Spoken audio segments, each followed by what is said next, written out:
کہنے لگا جاؤ نبی پاک سے جا کے کہو اگر وہ درخت آپ کا کلمہ پڑھے تو میں بھی پڑھ لوں گا۔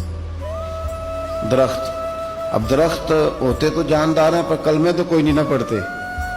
درخت سے بھی تو انسانوں سے کلمہ پڑھنے کی بات، اگر درخت پڑھے تو میں پڑھ لوں گا۔ نبی پاک صلی اللہ علیہ وسلم دور بیٹھے تھے، درخت دور تھا، اور امام سیوطی علیہ رحمہ نے لکھا ہے درخت بھی کیکر کا تھا۔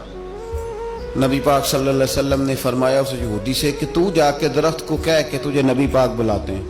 فرمایا میں گیا تو پھر تم نے کہنا جادو کر کے بلایا ہے۔ احتیاط بھی کی، ہر چیز آنکھوں کے سامنے رکھی، تو جا کے کہہ کہ تجھے بلاتے ہیں۔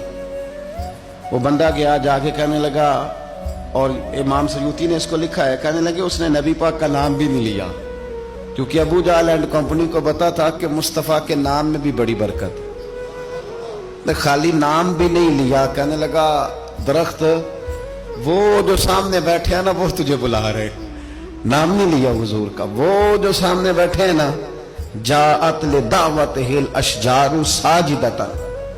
امام بوصیری کہتے ہیں درخت آیا اور سجدہ کرتا ہوا، زمین چیرتا ہوا آیا۔ کس طرح آیا؟ پہلے آگے جھکا، پھر پیچھے جھکا، دائیں جھکا، بائیں جھکا۔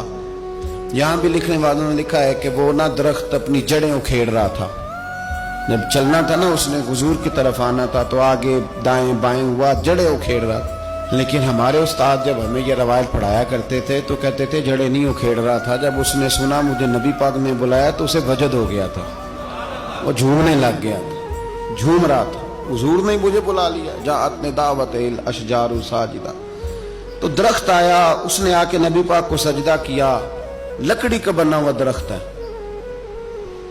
سجدہ کیا۔ سجدہ کرنے کے بعد درخت اٹھا اور اٹھ کے اس نے نبی پاک کا کلمہ پڑھا۔